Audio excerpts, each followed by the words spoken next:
Are you the kind who laughs when the flag rope clicks in the wind? They mocked her tattoo, the trident crossed with a medic's mark like it was some joke she'd forgotten to explain. Still, when sunlight hit that ink, the yard went quiet. The only sound was a heartbeat behind the silence, the kind that measures truth. Anyway, the mark stayed steady under the June glare, proof in plain sight, waiting for the day someone finally looked close enough to see what honor really meant. The June sun hammered the parade yard until everything shimmered. Boots' scuffed orders echoed and a flag snapped somewhere above the bleachers. Instructor Hannah Merritt walked the line of recruits, her sleeves rolled high so she could demonstrate a pressure wrap. Laughter broke behind her. A few cadets whispered, then one of them finally said what the others were thinking. "Ma'am, that's some kind of art project?" She glanced down. The inside of her forearm caught the light, a faded tattoo, a trident woven with a medic cross, its ink softened by time. For a breath, the whole yard leaned toward curiosity.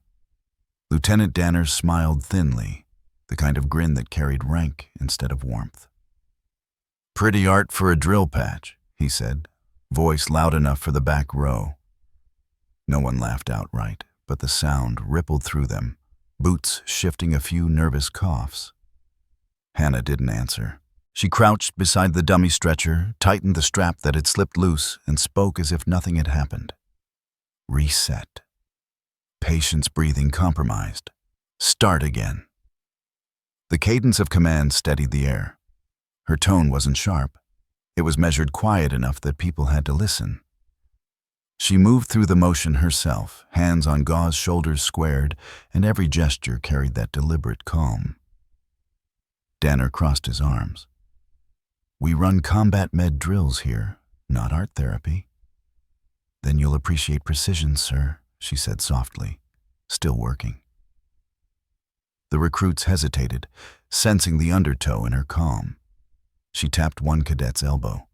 "Pressure point's wrong. If this were real, you'd lose him in 30 seconds. Again, she said. Engines droned somewhere past the gate. A breeze rolled through stirring dust across the asphalt. The flag shadow crawled over her boots. Around her, laughter had dried into silence. Sergeant Keene, the oldest NCO on site, caught Danner's glance and muttered, "Let it go, sir." "She's right." Danner said nothing. His jaw worked, chewing on pride. Hannah straightened, brushing dust from her sleeve. "Control," she said quietly, "starts when the noise stops." For a second, no one moved. Then the recruits began again, slower, focused. The rhythm of the drill returned, strap lift, secure, breathe. She stepped back, watching them find balance.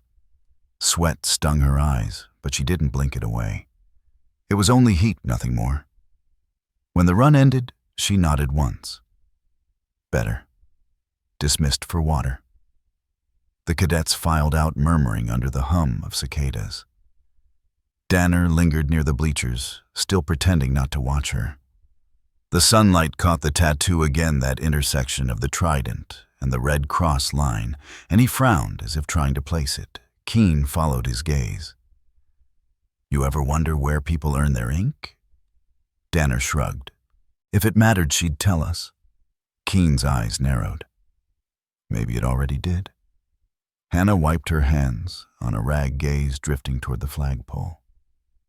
The cloth cracked once, a small salute from the wind. Her hand rested on the medical kit. One slow breath anchored the moment. But the yard wasn't done talking. From somewhere near the benches, a recruit lifted a phone. A click, a flash of light. Then someone took a photo, and the rumor started. By noon the next day, the laughter had found a new shape, ink on paper. A single sheet fluttered on the bulletin outside the mess hall. Medic instructor claims SEAL honor. Someone had cut the headline from the base newsletter, taped it crooked, and left it where every recruit would see. Beneath a photo, grainy overbright, caught Hannah's arm, mid-gesture, the tattoo clear as a flag. Lieutenant Danner stood by the door, coffee in hand, watching Cadet stop to read. He didn't remove it. He just let it hang there, like an unspoken verdict. Inside, the smell of boiled eggs and metal trays mixed with burnt coffee. Voices dropped as Hannah walked through the line. She pretended not to notice, nodding to the server taking her tray. Isolation came quiet, polite, like a chair pulled away at the last second. At the far table, Cadet Maya Torres kept her eyes fixed on her notebook. The girl's hands trembled slightly as she turned a page. Hannah caught the motion, gave a small nod permission to breathe, and moved on. Danner followed her with that careful officer's calm.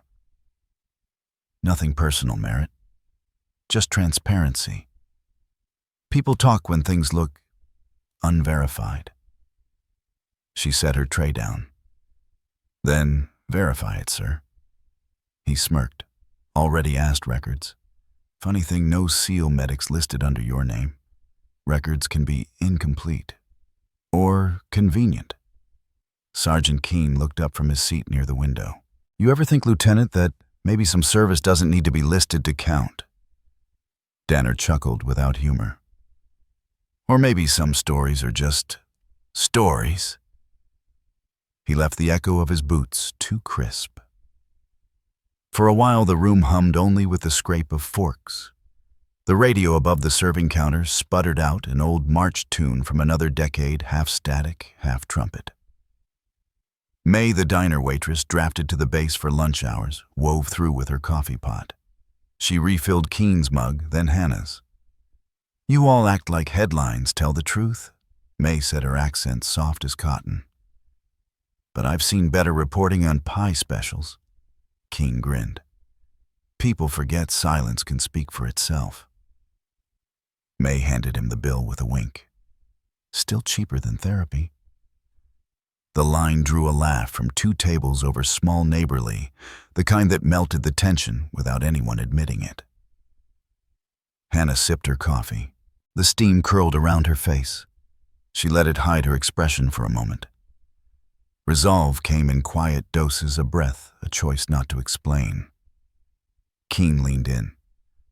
They'll dig. They always do. You ready for that? I've been ready since I stopped caring who believes me. He nodded slow. Guess they don't print that kind of headline. She smiled faintly. Not yet. The radio faded into the hum of ceiling fans. Danner's voice carried faintly from the corridor, giving orders for afternoon drills. Outside the window, flags stirred the same rhythm as yesterday.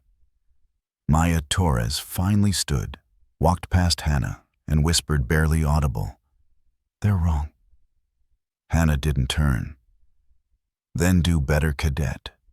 Don't argue, prove. Maya nodded once and left shoulders straighter than before. For a moment, Hannah sat alone at the table, the coffee cooling beside her. The printed headline fluttered again at the door as someone walked by, tearing it half loose.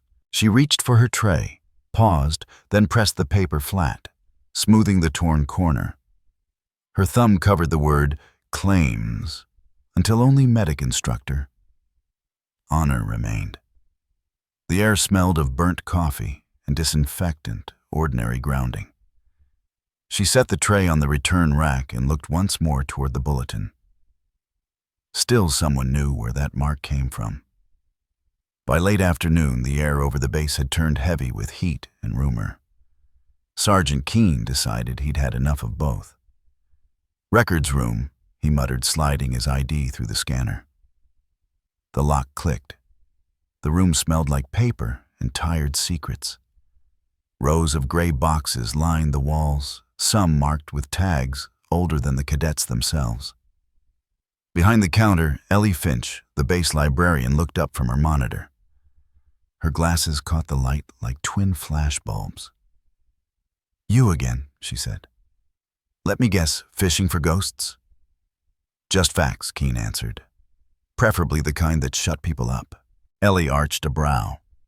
"That's a narrow field, Sergeant." He chuckled. "Then it's a good thing I'm stubborn." They began the slow ritual of lifting lids, brushing dust and reading faded type. Ellie's hands moved with care. She handled files the way others handled glass. "You know," she said, "I remember a memo from 98 training exchange medics embedded with special teams. There was a woman attached for a quarter rotation. No name listed, just initials." Keene looked up. "Initials?" She nodded, flipping a brittle page. "HM." He exhaled. "Figures." The air conditioner clattered and quit. A beam of dust-sparkled light crossed the table, the kind that makes time feel slower. Ellie turned the page again, slower still. There it was, a black-and-white photo, tucked behind the document. The image showed a group of SEAL medics in fatigues, grinning in front of a training rig. One figure stood a little apart, sleeve-rolled arm bent just enough to reveal a trident woven with a medic cross. The same pattern, the same angle of wear. "Pressure mounted like a protocol drill," Keene murmured. So she wasn't lying. Ellie didn't smile. "Proof's a funny thing. Sometimes it hides because the truth's inconvenient." He leaned closer. "Who signed this archive, Commander Dalton?" she said, tapping the corner of the file. "Back then he handled Joint Ops training. Dalton's retired, write lives upstate. Writes letters to the base newspaper every month, usually about the coffee." Keene grinned. "Then he remembers everything." Ellie closed the file and slid it into a cardboard sleeve. "You should tread careful, digging up service records without clearance. That's a procedural storm waiting to happen. Regulations don't scare me." "They should," she said gently. "They're louder than people." He laughed under his breath. "Then I'll whisper." Outside, footsteps passed a janitor pushing a mop, humming the same march tune from the diner radio. Keene waited until the sound faded, then spoke again. "You think Merritt knows this picture exists? She probably thought it was lost," Ellie said. "Most things are until someone cares enough to look."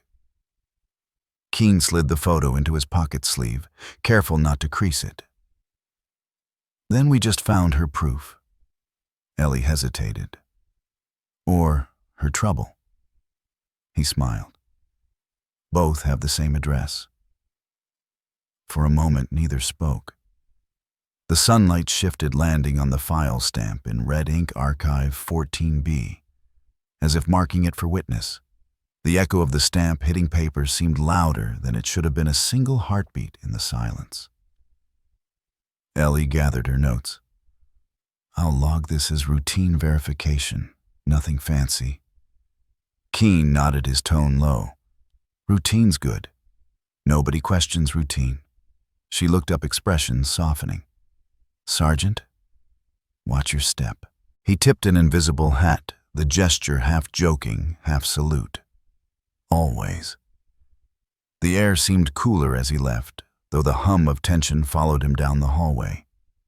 He checked the file once more under the light. Then the file went missing before morning. The town's auditorium smelled faintly of waxed floors and folded flags. Rows of chairs filled with cadets' families and half the base staff. The inspection ceremony was supposed to be about uniform scores and attendance. But everyone knew it wasn't not anymore. Instructor Hannah Merritt stood near the edge of the stage, her hands behind her back, the same composure she'd worn since the rumor began. The flag hung above her, still the light catching the gold fringe like morning water. Lieutenant Danner took the microphone. "Before we proceed," he said, "we need to clear one small inconsistency." The word inconsistency rolled through the room like static. "An instructor's credentials," he continued, "are a matter of record. Ours, however, seem to be missing a few." Keene shifted in his seat. May, the waitress drafted again to serve coffee for the guests, froze mid-pour. Even Ellie Finch had come from the library, clutching her notepad like a ticket to a truth she hadn't paid for yet. Danner turned toward Hannah. Care to explain, Merritt? Or shall I? Hannah looked at him steady. You've already spoken enough for both of us. A murmur rippled. Danner gestured toward the bulletin pinned to the side wall.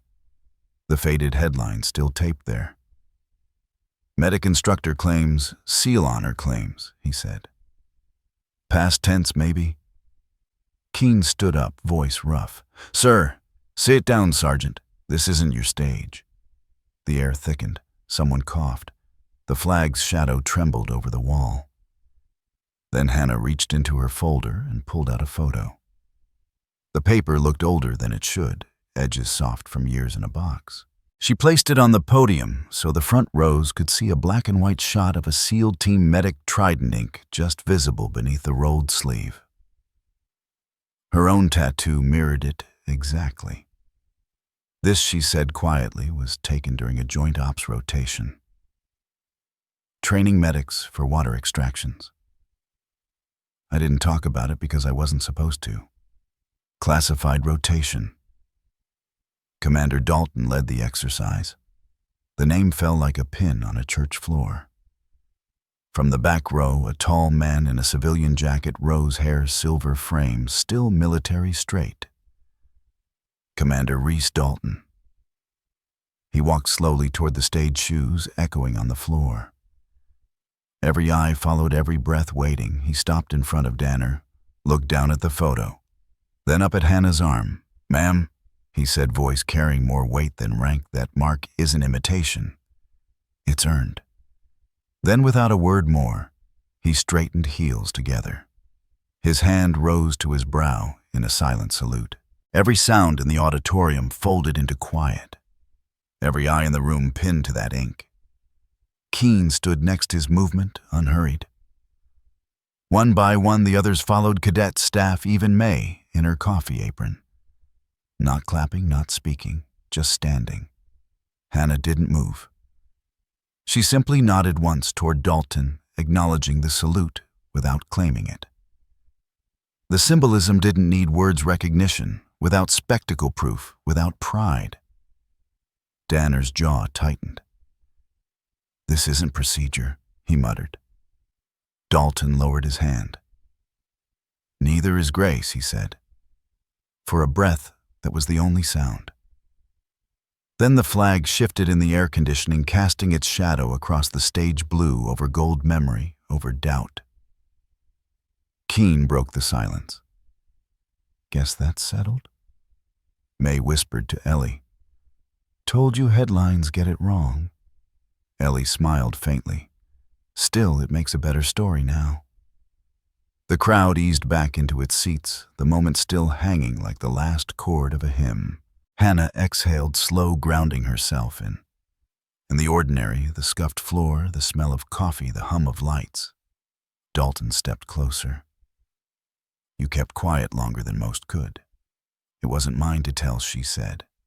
He nodded. That's why it matters. Reporters would never write that line. They'd chase the headline, miss the meaning. But in that hall, surrounded by witnesses who'd finally seen silence, spoke louder than ceremony. Then, the room remembered what honor looked like. By the next afternoon, the sound of hammers and brushes replaced the echo of applause that had never happened.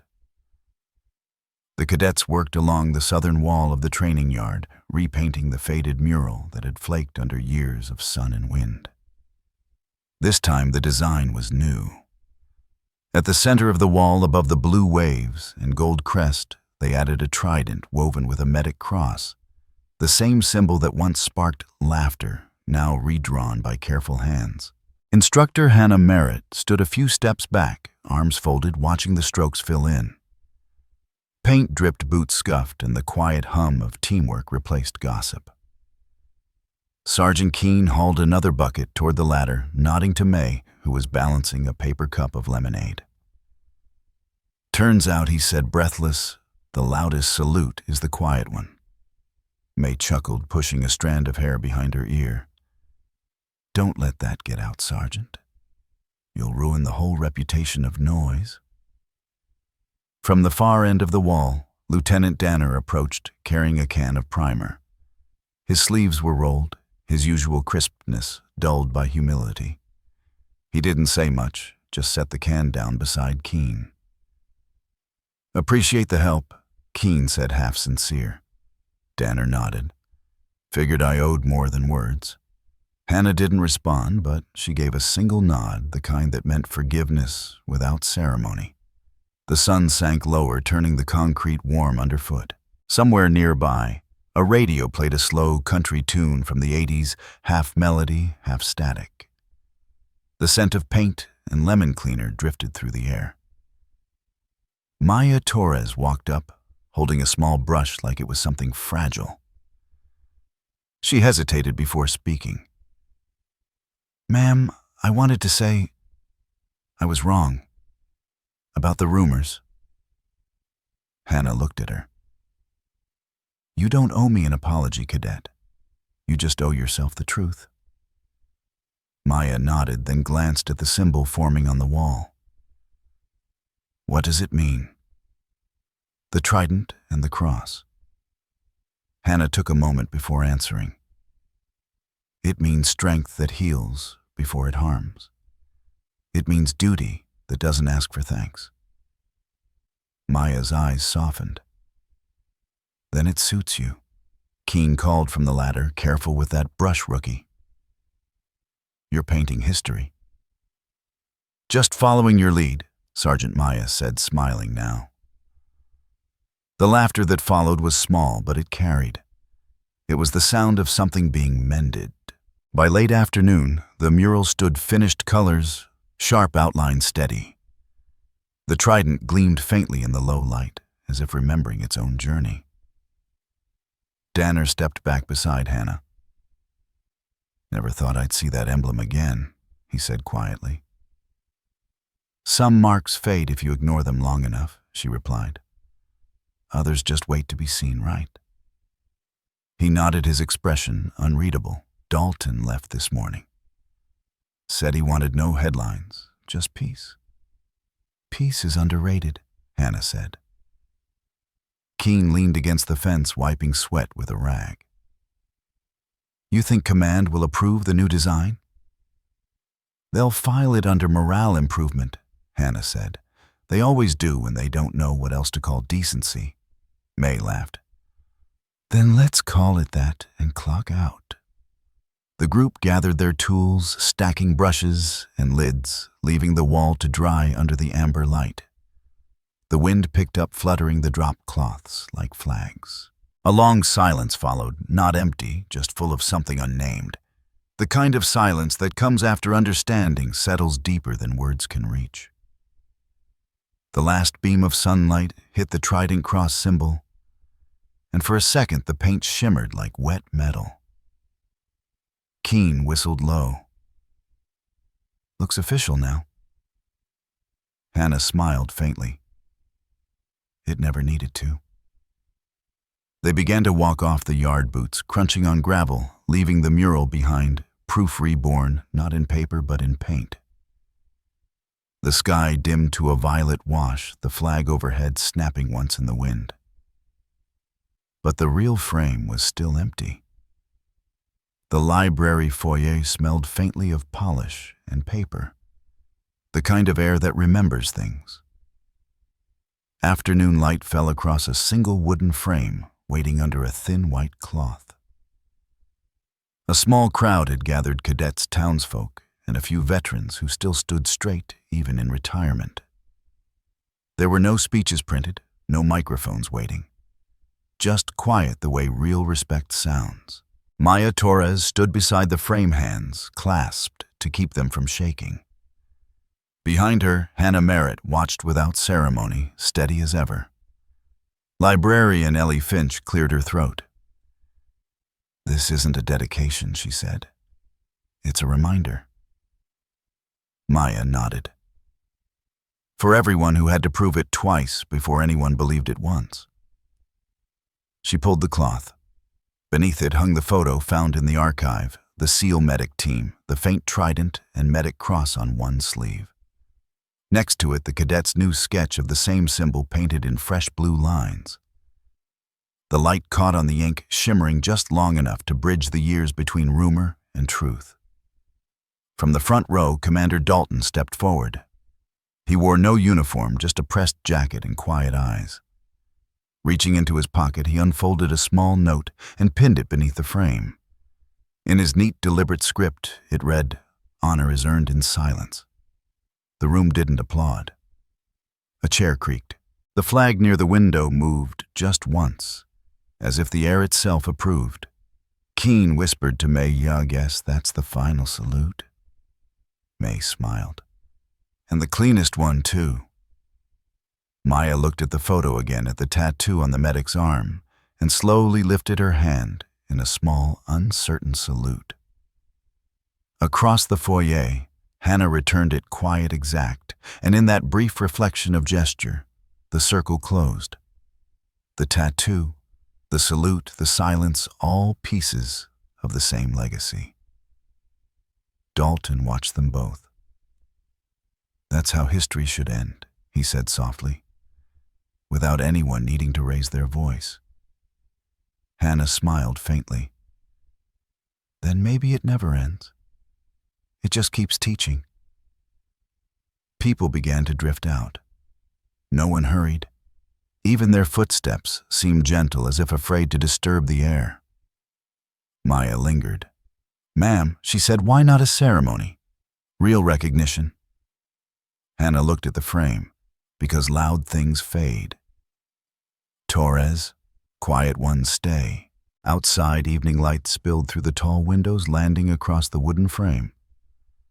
The note fluttered once in the breeze, words steady even as the paper trembled. The camera of imagination lingers. The photograph, the ink, the quiet reflection on glass. If this story moved you, share it forward. The library foyer smelled of varnish and paper, that quiet mix of time and patience. Sunlight filtered through the tall windows, touching the wooden frame where a note still hung. Honor is earned in silence, its edges curling softly in the afternoon air. People passed by on their way to check out books or drop donations, pausing just long enough to nod, as if the air itself carried a salute. Still somewhere in that hush, a flag moved once, and the sound of its fabric filled the room like a breath too polite to interrupt. Legacy isn't noise, he'd once said. It's the steadiness you leave behind when no one's watching a lamp in a winter window, a kindness without return. The proof remained framed in wood and light witness to 2 generations who understood that some lessons whisper, quiet things last.